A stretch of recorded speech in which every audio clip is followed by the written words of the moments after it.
We got an NBA Finals coming up tonight. And I expect the Denver Nuggets to win. I hope I'm wrong because another trip to Miami will not hurt my feelings. But I'm going to tell you, I expect the Denver Nuggets to win. They're bigger. They're more skilled. They have 2 stars instead of 1 in Nikola Jokic and Jamal Murray. Aaron Gordon's playing lights out. They're getting contributions from Bruce Brown 1 minute, Kentavious Caldwell-Pope the next, Christian Brown the next.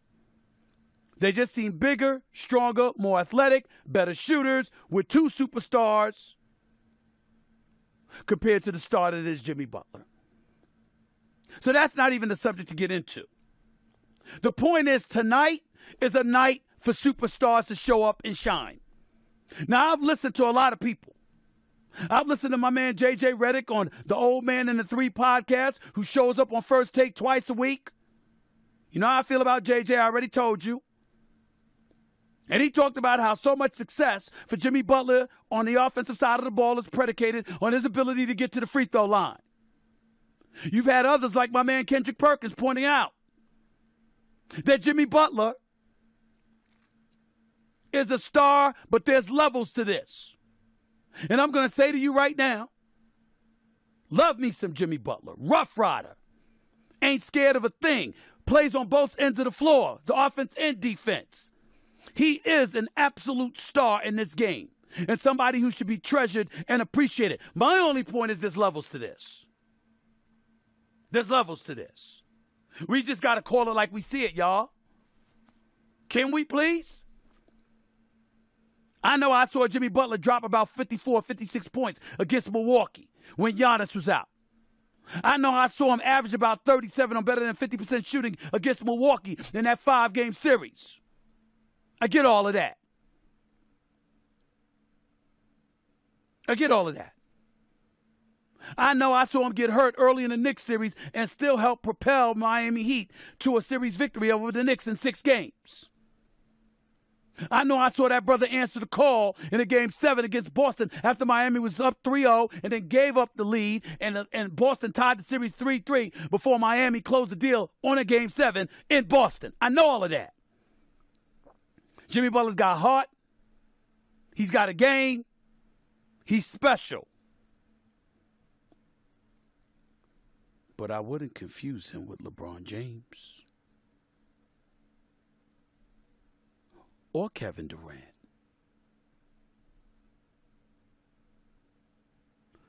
or Steph Curry.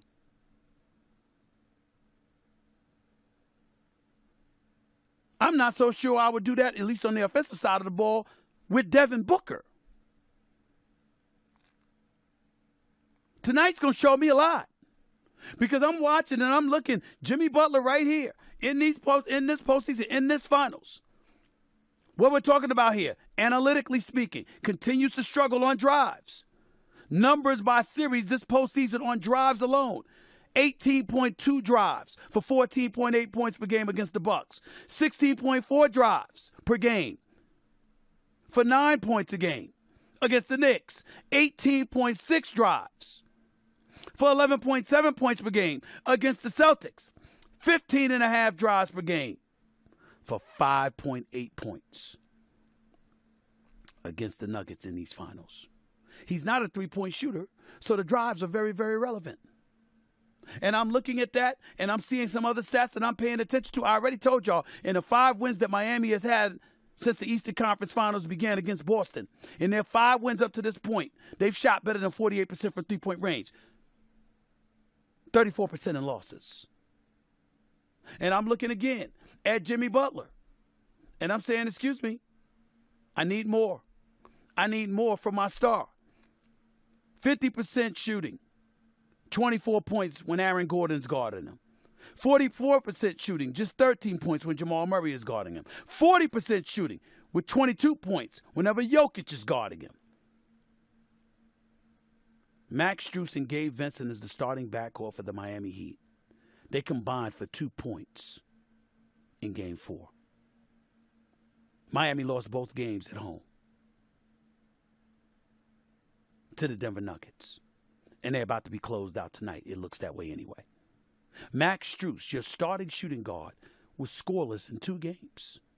Ladies and gentlemen, he scored as many points as me in 2 games. I mean, damn. That's just pathetic. So when you got all of those odds stacked against you, and you're going up against a superstar that is Nikola Jokic, who is averaging like 34, 13, and 8, 55% shooting from the field, 44% shooting from three-point range, I can't blame Bam Adebayo for this. He's just too small. Jokic is just special, but Jamal Murray is a stud and a star too. I mean, when you look at all of those odds stacked against you, what's the one way that Miami can overcome all these doldrums? Jimmy Butler's got to be that superstar everybody's been saying he is. I know he's a star. I know he's a hell of a player. But ladies and gentlemen, I remember when Dwayne Wade played in Miami. That's not Jimmy Butler. I remember when LeBron James played in Miami. That's not Jimmy Butler. I've been watching LeBron James' entire 20-year career. That ain't Jimmy Butler. I've been watching Kevin Durant, a career 27.2 point per game scorer. Don't tell me that's Jimmy Butler, one of the greatest offensive players to have ever played this game. Don't tell me that Jimmy Butler, who's not even really a three-point shooter, is the same as the greatest shooter that God ever created in Steph Curry.